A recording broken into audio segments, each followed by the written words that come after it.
Olá, pessoal. Sejam bem-vindos a mais uma aula, né?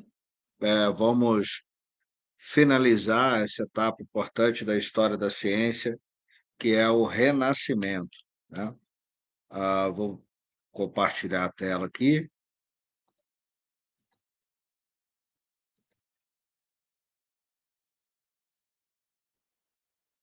Muito bem.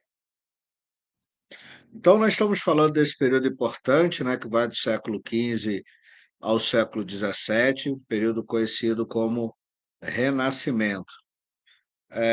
Nós terminamos a aula anterior falando sobre, eu pedi, na verdade, que vocês assistissem ao vídeo sobre reforma e contra-reforma, que foram movimentos importantes ligados à igreja, mas que influenciam efetivamente o pensamento científico, cultural e a tradição da época, né. Mas, venho chamando a sua atenção para o fato de que o Renascimento foi um período de muitas transformações e muitas inovações, né. E talvez a mais significativa tenha sido a invenção do microscópio, né. O microscópio, ele foi a invenção do microscópio é atribuída aos irmãos Jansen, né, embora haja muita controvérsia sobre isso, né. Mas, esse aparelho simples, monocular, é o primeiro microscópio conhecido. Vale a pena ressaltar que, apesar do microscópio ter sido inventado no final do século XVI, ele ainda não era usado para observações de coisas vivas, né, de material biológico, apenas para material, óptico, né. É um dos resultados do importante avanço que a gente já destacou aqui em alguns momentos, da física, sobretudo da ótica, né. Mas a invenção do microscópio começa a desenhar uma nova oportunidade de conhecimento para a comunidade científica da época. Bom, ainda sobre forte influência da igreja, né, havia muita discussão sobre, quando, Deus teria criado o planeta, né. Eu chamo a atenção aqui do estudo feito pelo matemático James Ussher, em meados do século XVI ainda, né, em 17, 1650. Ussher inovou ao, tentar, baseado nas histórias bíblicas, chegar ao tempo, à idade da Terra, né. E é curioso a gente notar que, segundo os relatos bíblicos, segundo os próprios, relatos feitos pelo Ussher, a Terra teria sido criada há cerca de 4.000 anos antes da era cristã. Isso faz com que a Terra teria, nos dias de hoje, algo em torno de 6.000 anos, né. Por que que isso é importante? E aí é até curioso, né, porque o Ussher chegou numa precisão tal que ele, propõe que a Terra teria sido criada no dia 26 de outubro às 9 horas, né, tamanha a precisão dos estudos dele. Mas, essa história da idade da Terra, ela é fundamental, porque uma das questões, que permitiria quaisquer processos de transformação e, consequentemente, entendimentos de evolução, está relacionada à idade do planeta, né? As modificações precisam de tempo para ocorrer. Então, uma Terra com 6.000 anos, de fato, dialogava muito mais com a perspectiva criacionista do que qualquer outra ideia que não fosse a pregada pela Bíblia, né? Mas foi nesse período que surgiram, por exemplo, importantes estudos, de ecologia urbana, né, embora o termo ecologia ainda não fosse aplicado aqui, mas eram estudos importantes e que resultavam do crescimento das cidades, da expansão de doenças, né, e do fluxo migratório, enfim, uma série de questões que estavam aumentando bastante nesse período. Nós vimos aí as navegações, né, obviamente, chegada e saída de pessoas nos portos, isso tudo influencia a dinâmica populacional urbana, né. E aí, nós temos algumas contribuições iniciais, como a do John Grout, um estatístico, né, lembrando que o período do Renascimento foi marcado pelo entendimento da necessidade da coleta qualitativa de dados para a gente entender algum fenômeno, né, o que se chamou de aritmética política. Nesse sentido, o Grout, que era matemático e estatístico, ele realizou os primeiros censos de população humana em Londres, com o intuito de conhecer o estado da saúde dos londrinos, né. Esse estudo, fez com que ele ficasse conhecido como pai da demografia e da epidemiologia descritiva. Chama atenção aqui, porque a epidemiologia se tornou uma ciência extremamente importante, e ela se refere ao estudo da distribuição das doenças, né, como as doenças, se comportam, se distribuem. Isso é muito importante para a gente estabelecer medidas de prevenção e controle e até erradicação de determinadas doenças. Mas o que que o Grout fez, na verdade? Em 1662, ele publicou um livro chamado Observações Políticas e Naturais sobre as Taxas de Mortalidade, reconhecendo algo que é extremamente importante hoje, que a dinâmica de populações se dá a partir da determinação quantitativa e qualitativa de taxas de nascimento, de mortalidade, de razão sexual e de estrutura etária dessas populações. Então, a partir dessas informações básicas, a gente consegue fazer, inclusive, predições de mortalidade por fenômenos naturais. Isso é o que nós conhecemos na ecologia como tabelas de vida, e, na verdade, inicialmente foi aplicado para populações humanas, mas nós hoje aplicamos isso para populações naturais de animais e de plantas, né? Então, a partir desses trabalhos originais, o Grout chegou a algumas conclusões importantes, né. A primeira, ele chegou a 4 princípios fundamentais que servem como reflexão, inclusive, ainda hoje. Primeiro detalhe, que a média de mortalidade urbana excedia a rural. Ora, o que que faz sentido isso, né? Porque nos ambientes urbanos, além da salubridade ser menor, há maior proximidade entre as pessoas, o que facilita a transmissão de doenças, né? Então, por isso a gente tem uma mortalidade maior na área urbana do que a rural. A mortalidade é maior nos primeiros anos de vida. Bom, isso também porque já é um princípio importante, né, nem todo mundo que nasce consegue sobreviver, e isso vale para todos os grupos de animais e plantas. Um outro detalhe importante que ele reconhece é que a natalidade de homens é maior que de mulheres, porém as mulheres constituem metade da população. Isso significa que há uma maior taxa de mortalidade entre homens, né? O que pode também se justificar por uma série de questões culturais e da época, né. Então esses trabalhos, de estatística e de matemática fazem ou formulam a base da chamada ecologia urbana, né, e podem ser aplicados e vão ser aplicados posteriormente também no estudo da ecologia de populações. Bom, com a invenção do microscópio, voltando agora à invenção desse instrumento, né, um novo horizonte se abre e a gente começa a ter investigações de alguns elementos a partir do microscópio. E um dos primeiros elementos avaliados foram lâminas de cortiça, dessas que a gente vê em rolhas de vinho e tal, né. Um sujeito chamado Robert Hooke, ele, utilizando um microscópio um pouco mais elaborado, que é esse que vocês estão vendo na foto, conseguiu observar pela primeira vez, ah, observando aí cortiça, né, e material de vegetação, ele conseguiu observar essas estruturas que hoje nós chamamos de célula. Na verdade, o termo célula vem de cela, que era uma referência aos quartos dos mosteiros onde os padres ficavam, né, lembrava isso, esses corredores de quartos dos mosteiros. Então, a primeira observação de uma célula foi feita em 1665 por Robert Hooke, e ele publicou esse livro chamado Micrografia, né? Eh, uma descrição, né, filosófica aí, dos, eh, do tecido vegetal, né? Muito bem. Ah, essa observação vai dar origem a discussões importantes, que a gente vai chamar de teoria celular, que vai se formular com o tempo.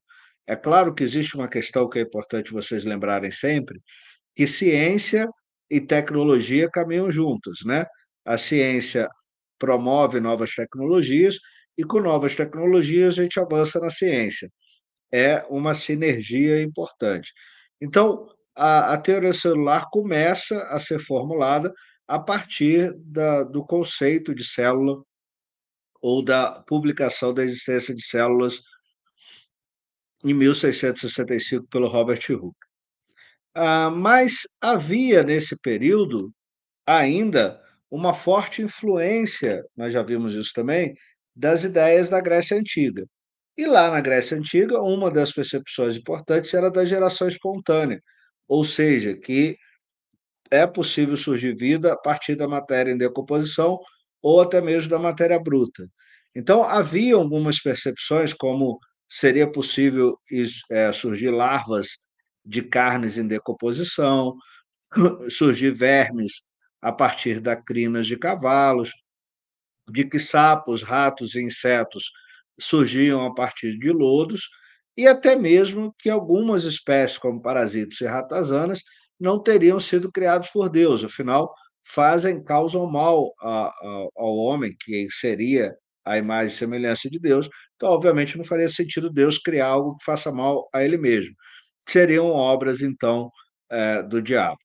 Bom, essa percepção ah, fomenta uma grande discussão que durou muitos séculos, mas que já começa aqui na época do Renascimento, que é sobre a natureza da vida, quer dizer, se a vida surge ou não por geração espontânea, né? A biogênese é uma ideia, a biogênese ou geração espontânea é uma ideia que já, como eu falei, já estava presente na Grécia Antiga, defendida por figuras como o Aristóteles, né? Figuras importantes como Aristóteles, Teofrasto, Plínio. Eles acreditavam, por exemplo, que era possível surgir vida a partir de calor, umidade e lodo, mas na Idade Média isso se mantém forte, né, com Aldovandro, que chegou a afirmar que surgem patos e marrecos a partir do lodo de lagoas, e até mesmo filósofos mais modernos, como Descartes, que vai também defender a biogênese. E até o próprio Sir Isaac Newton, né, uma figura importante da história da ciência, também acaba por defender essa história. Bom, mas a geração espontânea ela foi muito importante para o desenvolvimento de métodos científicos. Por quê? Porque, por séculos, as pessoas acreditavam nas suas crenças e interpretações do que eles viam na natureza sem testar as suas ideias. Por isso, a geração espontânea era forte. Vamos dar alguns exemplos, né? Elas não usavam o que a gente chama hoje de método científico para chegar às respostas para as suas questões. Suas conclusões eram baseadas apenas em observações, é o que nós chamamos de crer para ver. Bom, obviamente, aqui a gente vai ter uma transição extremamente importante para a ciência moderna, né? Porque a gente abandona a simples observação e passa a aplicar métodos científicos. Mas como isso aconteceu? É claro que isso acontece gradativamente, mas só para dar um exemplo de como a observação, se não avaliada, se não testada, pode nos levar a interpretações equivocadas. Vou dar alguns exemplos. Primeiro exemplo, eu já até comentei isso, né? Todo ano na primavera, o Rio Nilo inunda áreas do Egito ao longo do rio, levando uma grande quantidade de nutrientes, tornando o solo fértil e permitindo que as pessoas plantem seu alimento. Contudo, no solo úmido em meio ao lodo, um grande número de sapos aparece, sapos que não estão lá quando esse ambiente está seco. Ora, baseado apenas na sua observação, você vai chegar à conclusão de que os sapos surgiram a partir do lodo trazido pelas águas do Nilo. Então, só uma ideia de percepção. Um outro exemplo, né, em muitas partes da Europa, fazendeiros medievais armazenavam grãos em celeiros de sapê. Com o passar do tempo, era comum aparecer fendas nesses celeiros e muitos ratos.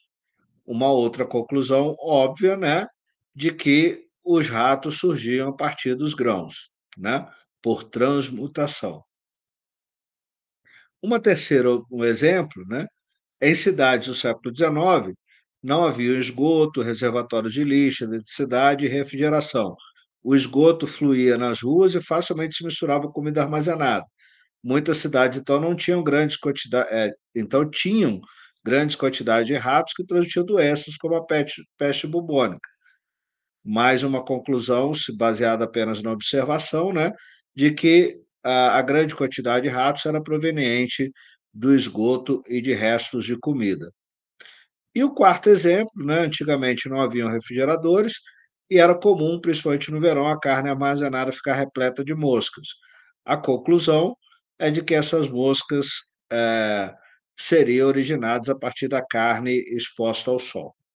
Bom, esses quatro exemplos dão para a gente uma percepção de como a pura observação, sem o sem testá-las, né, pode nos levar a conclusões equivocadas.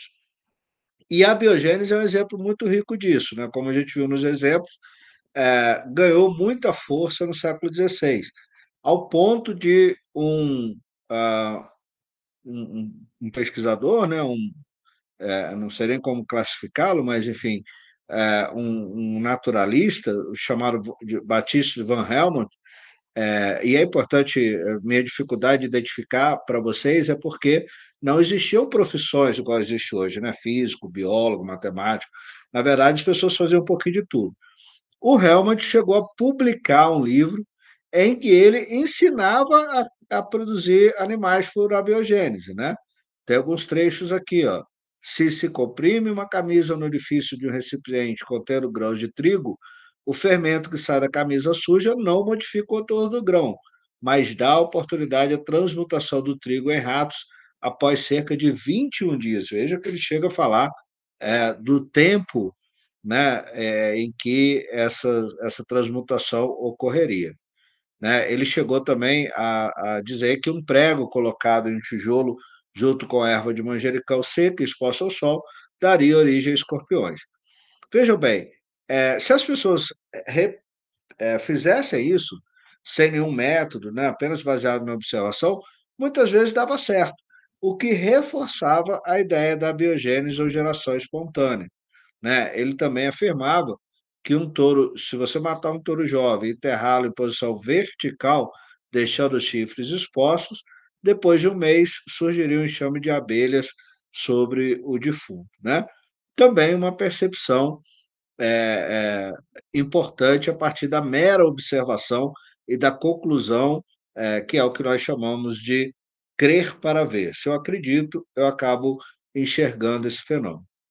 Bom, realmente, eh, pode ser um pouco hilário essas coisas, né, ele às vezes é lembrado só pelas suas, pelas contribuições com a biogênese, mas realmente foi muito inovador, em outros aspectos da fisiologia humana, como, por exemplo, deixou obras, uma vasta obra sobre digestão, né?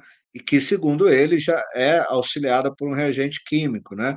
Que é o que a gente sabe que acontece hoje, uma ideia aproximada do conceito moderno de enzimas. Ele também foi o primeiro a compreender que existem gases distintos na atmosfera. Ele descobriu que a fumaça da combustão é diferente do ar e do vapor de água, por isso apresenta características de substâncias que lhe dá origem. Então, são observações muito importantes, ainda que tenha pecado nas suas compreensão sobre a biogênese. Helmut também foi fundamental para o entendimento do crescimento e da nutrição das plantas, né? O famoso experimento de von Helmholtz concluiu que o aumento de peso das plantas era devido à água, né? Ou seja, com mais fornecimento de água, as plantas ganhavam peso e geravam caule, raiz mais robusta. A importância desse experimento de Van Helmont é a base para o entendimento do mecanismo de fotossíntese que vai ser compreendido mais tarde, né? Muito bem.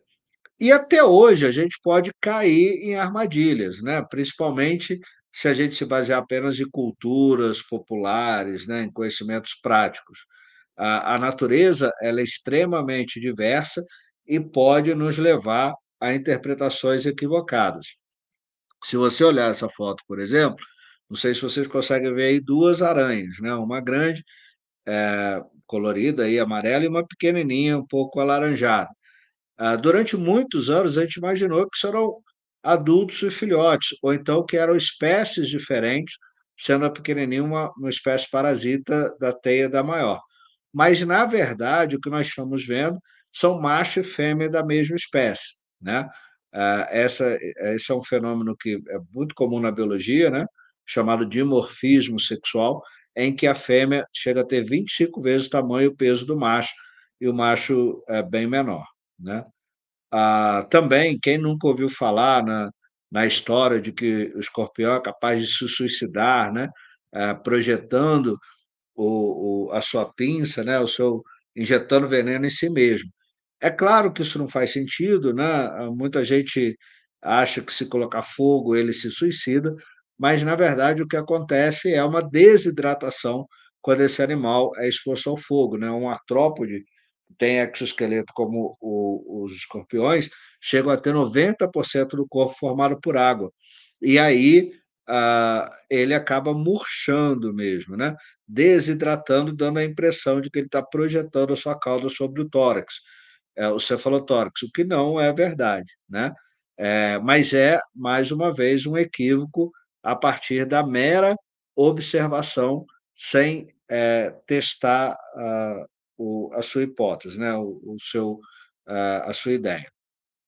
Bom, mas alguns, né, a gente já viu, na verdade, lá atrás, né, mesmo na Idade Média, alguns já tinham aplicado algum método científico mais para entender a ótica, né, a física, a ótica, e a gente tem alguns avanços importantes aqui, porque algumas pessoas começam a questionar essa ideia da biogênese.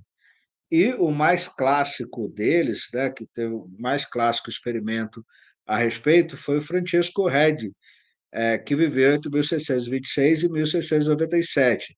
Já no século XVII, ele vai colocar em xeque a ideia da biogênese. Ele propõe, através de um experimento muito simples, faz a primeira tentativa em abalar a biogênese.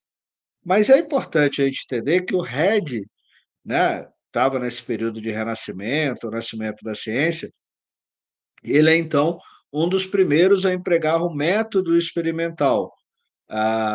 Ele testa uma evidência importante, que é o fato da biogênese, ou seja, o aparecimento espontâneo de vermes em carne podre.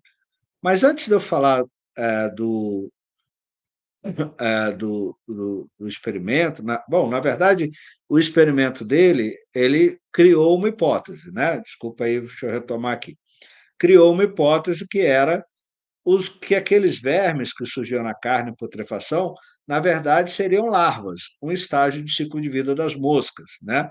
As larvas eram provenientes de ovos colocados por moscas e não por geração espontânea a partir da putrefação da carne. Essa era a hipótese que o Red estabeleceu.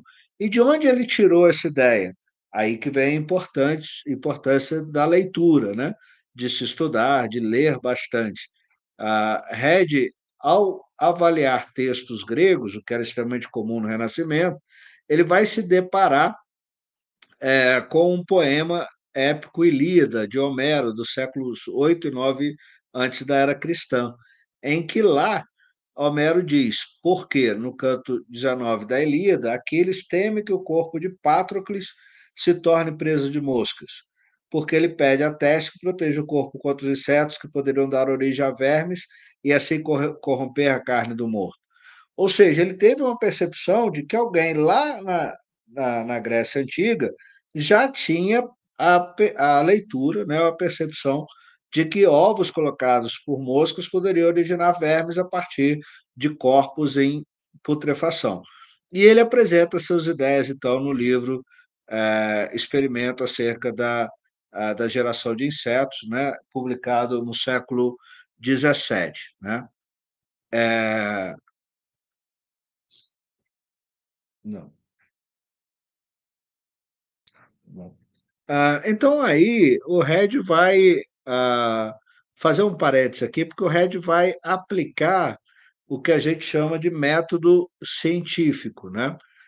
O que que o método científico, ou qual a importância do método científico? Ele segue uma série de etapas que vão permitir que a gente teste as ideias, né?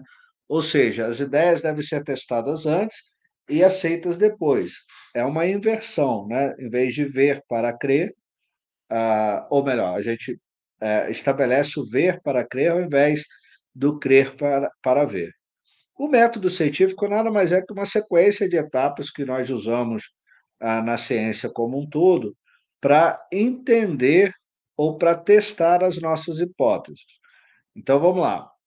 Tudo começa com uma observação, aí usando o exemplo do Red, né? A observação é que surgem vermes em carne em decomposição, essa é a observação. E ele levanta uma questão: esses vermes são originados por abiogênese ou eles são colocados, são frutos de ovos colocados por insetos? A partir dessa pergunta, dessa questão, ele estabelece uma hipótese. A hipótese do Red foi: bom, essas larvas são, na verdade, esses vermes seriam, na verdade, larvas que surgem de ovos colocados por insetos sobre a carne, e não por geração espontânea. E aí, para testar essa hipótese, é preciso estabelecer um experimento. E o Red vai fazer isso. Ele faz um experimento, já já vou falar sobre isso, gera observações a partir do experimento dele. Essas observações podem rejeitar a sua hipótese e aí simplesmente ele para o trabalho, ou ele modifica a hipótese e retoma o experimento. Mas mesmo que o experimento suportar os dados, ou seja, confirmar a hipótese, essa hipótese não é aceita imediatamente. Ela precisa ser repetida por várias vezes até se transformar numa teoria ou lei, num fato científico real, né? Então a gente precisa, porque na verdade uma única observação pode induzir a erro, como a gente já viu, né? Bom, então como é que foi o experimento do Red? Ele propôs, a partir da observação dessa sequência, né, ele propôs o que a gente chama de grupo controle, que repete o fenômeno observado, e os grupos experimentais. Então, ele usou três frascos distintos. Um frasco aberto, colocou carne em putrefação lá, um frasco também com carne em putrefação vedado, e um outro com uma tela, parcialmente vedada, né? E o que, que ele concluiu a partir das observações dele? Ele viu que lá no grupo controle, ou seja, quando a carne estava exposta à chegada de moscas, surgiam as larvas, os seres vermiformes. Mas eles não surgiram quando o frasco estava vedado e as larvas não surgiram também no frasco que estava fechado com gás, né? O que reforçaria a hipótese dele. Quer dizer, na verdade, por que, que não surgiu larvas nos frascos vedados? Porque as larvas não surgiriam por abiogênese, mas sim seriam ovos colocados por moscas que gerariam suas larvas, né? Esse experimento é muito clássico, né? Todo mundo já viu, e vocês vão repetir isso em sala de aula muitas vezes. Foi realizado em 1668. embora não tenha conseguido acabar com a biogênese, a gente vai ver daqui a pouco por quê, esse experimento, marca a ideia do método científico e ele é inovador pra caramba nesse sentido. Então esse período foi de fato um período de grandes transformações, né. Talvez você não tenha ideia do que seja esse, instrumento, mas isso é também um microscópio. Só que um microscópio com uma característica diferente. Esse microscópio foi utilizado para observar, material biológico, né. Ele é muito pequenininho, vocês vão ver isso daqui a pouco. Bom, o microscópio, voltando à ideia da tecnologia, né, o microscópio foi sendo apurado, foi sendo melhorado, foram se estabelecendo microscópios com lentes compostas, né, e a partir da utilização desse instrumento, uma figura muito importante da história, o Anton Leeuwenhoek, que viveu entre 1632 e 1723, fez uma descoberta revolucionária, né. Que descoberta foi essa? Ele, utilizando esse equipamento muito primitivo, muito simples, observando gotas de água, conseguiu descobrir, os micro-organismos, né. Vejam bem, micro-organismos, muita gente admitia a existência. Nós vimos que até algumas figuras ligadas lá à Idade Média já supunham a existência de micro-organismos, mas ninguém tinha visto esses micro-organismos, né. E o Leeuwenhoek é o primeiro, então, a analisar, material biológico, analisar gotas de água, onde ele descreve os primeiros protozoários. O nome protozoário significa animal primitivo, e é exatamente a partir das observações, como se tratava de algo que locomovia, acreditava-se que eram animais, microscópicos ainda, né. Hooke também analisou, muitas células vivas, como espermatozoides, esse desenho que vocês estão vendo aí embaixo, são desenhos de diferentes tipos de espermatozoides observados por ele. E ele então, utilizou o microscópio para fazer importantes avanços nesse mundo que até então era, desconhecido pela sociedade, pela ciência, né. Imagina o que foi ou a revolução que foi a descoberta dos micro-organismos, né. É o equivalente a gente descobrir vida em outros planetas hoje. O mundo inteiro foi descoberto, novo, e iniciou-se aí toda uma nova categoria, de estudos da biologia, né. Só que a descoberta do Leeuwenhoek, muito curiosamente, acaba reforçando a biogênese. Porque, por serem seres tão complexos, imaginava que ele surgia da matéria orgânica em decomposição, né.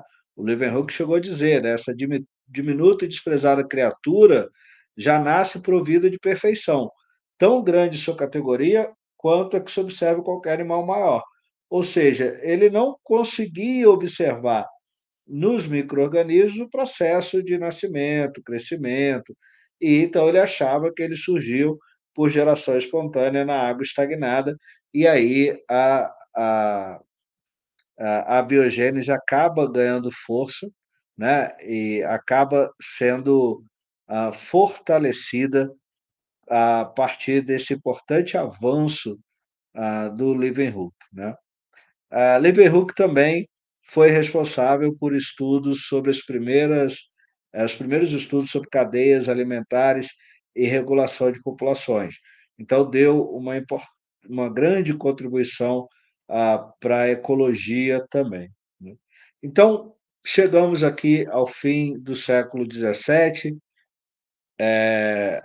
16, 17, né, com o Renascimento se estabelecendo, com importantes avanços na ciência, mostrando então, que o Renascimento trouxe grandes contribuições para que a gente conhecesse melhor o mundo, né, desenvolvêssemos aí a ciência e a história natural.